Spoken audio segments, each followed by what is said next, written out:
in such a small amount of time. Why can't we do such good? Let's not just talk about an alternative. Let's not study an alternative. Let's deliver the alternative.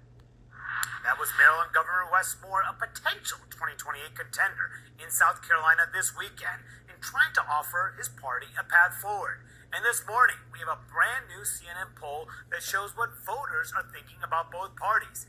David Chalian joins me here at the Magic Wall to take us through this poll. So, David, what are the key takeaways? Yeah, this is where we left off on election night 2024, but we wanted to get a sense of where Americans are right now. One key trend we're looking at here, Manu, is should the government do more, or is the government trying to do too much?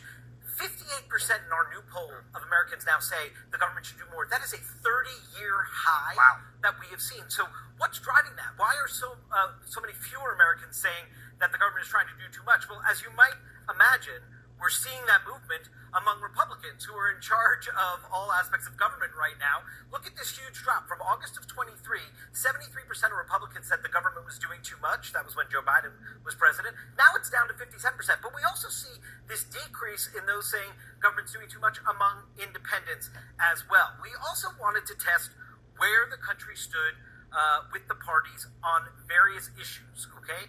Crime and policing is by far and away the Republicans' best advantage. R plus 13 now, R plus 14 a couple years ago. But look at the economy and immigration. Two key Trump issues. You see, it's still a Republican advantage, but you see that advantage is narrowing on both of those key issues. This gets to what Amy was saying, I think, about some of the anxiety people have about the economy over the tariffs that we were talking about. A dead tie on world affairs, and where the Democrats have the edge, education, abortion, and climate change. We also took a look at some key attributes. This is how Americans sort of see the parties. Which party is better described as the party with strong leaders? Look at this. Wow. 16% of Americans say Democrats, 40% say that of the Republican Party. Now, overall, no party's doing great. Lots of Americans say neither of these qualities apply to either party, but look at how much worse off the Democrats are. A party that gets things done. Only 19% of Americans say that about the Democrats. 36% say it about the Republicans. In fact, the only place that the Democrats are numerically ahead, party of the middle class, this is basically a tie, though. Yeah. 34 partisans talk about their own party. Right? So among Democrats and Democratic leaners, 32% say Democrats are the party with strong leaders. I mean, of their own kind, right? 82% of Republican leaders say that about the GOP. Only 41% of Democrats say they're the party that gets things done of their own kind. And I will just say, 51%, Manu, a majority of Democratic leaners say neither party gets the party that gets things done attribute. Imagine that's the project that Democrats are working on. Yeah, and beyond the issues here, there's some structural problems with the Democrats as well. There are. And again, this is where we ended up on election night in 2024. This is by county. Obviously, these were the results. But what I want to show you on this next map is we have this amazing opportunity. Donald Trump, a candidate 3 times in a row, to look at those 3 successive elections and take a look here among the shifts that we saw across the country. Everywhere you see red here is a place that Donald Trump improved his performance from 16 to 20 to 24. Now, he lost some of these counties. He didn't win all of them. But you see how much more red there is than blue. Places where, Clinton did better than Obama, Biden did better than Clinton, and Harris improved on that. Far fewer places in America than when Donald Trump increased his vote share over those 3 successive presidential elections, Mon. Yeah, there's a lot to chew on there. David Chalian and joined, and my panel's back here as well. Amy, what do you make of the Democrats? Yeah. We've seen bad poll after bad poll, yet another bad poll. Some of this is apathy among their own voters who just don't think their party's getting it done. Yeah.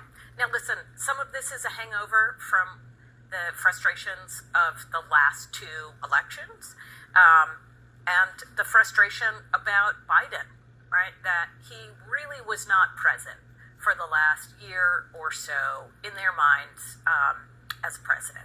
So the last person they remember is Joe Biden. They didn't feel like he was a strong leader, and now they're not seeing anybody fill that gap. The second is when you're the out party, you're always frustrated because we don't have we don't live in a country where we have opposition leaders. There's one person who's tagged as being the voice of the party. You don't get a leader of your party until a presidential election when you get a nominee, and that's the face of your party. So everybody now, you showed what was going on in South Carolina, everybody's trying to, on the Democratic side, be that voice. But I think it speaks to a bigger challenge for Democrats. They have spent the last 8 years being the party that is the anti-Trump party. They haven't been the party that is the pro fill-in-the-blank party. So they've been very much defined by Donald Trump, not defined by what they want to be. Amy, Dan, in your time covering politics, you've seen Democrats in the minority before. Have they ever been this much in the abyss? Well, you could go back to the late '80s Yeah. when they lost 3 consecutive elections by huge electoral margins, and they went through a long period. It took a number of years for the party to regroup, and Bill Clinton ultimately brought them out of that. What we are not yet seeing right now is the same kind of intellectual self-reflection about what are the problems of the party. What do we do about those? How do we negate or minimize the things that people don't like about Democrats? And how do we maximize the things that people may like about Democrats? That process has barely begun, if at all. There's so much talk about who is the leader, but in a sense, before you can say who is the leader, it has to be, well, what are we about, as Amy was saying? And right now, the Democrats they don't have any consensus of what that's going to be. And there is this internal conversation to the point that you're making. You hear Democrats say all the time, the anti-Trump thing can be sufficient here. But that is what presents this challenge, that they haven't, they are not tackling that in the way, absent Trump. I think they would be forced to tackle that in a way. Yeah. But because of the anti-Trump energy that they tapped into 2018, that prevented 2022 perhaps being as bad as they thought it was going to be, there are some Democrats that are just very focused on harnessing that anti-Trump energy as the way to the promised land without doing that important work. Well, and there are a lot of rank and file Democrats who want that to be the focus. Right. They want the leadership, to the extent there is leadership, to focus on Trump. But the other piece has to go along with Without it. a doubt. And we heard Wes Moore, the Maryland governor, here at the top of the segment, talking about his message as he was in South Carolina this weekend. This is the Minnesota governor, Tim Walz. We didn't just lose the working class, we lost the working class to a billionaire who gives tax cuts to other billionaires. This last election, you could hear the primal scream of folks. Working class folks were in pain.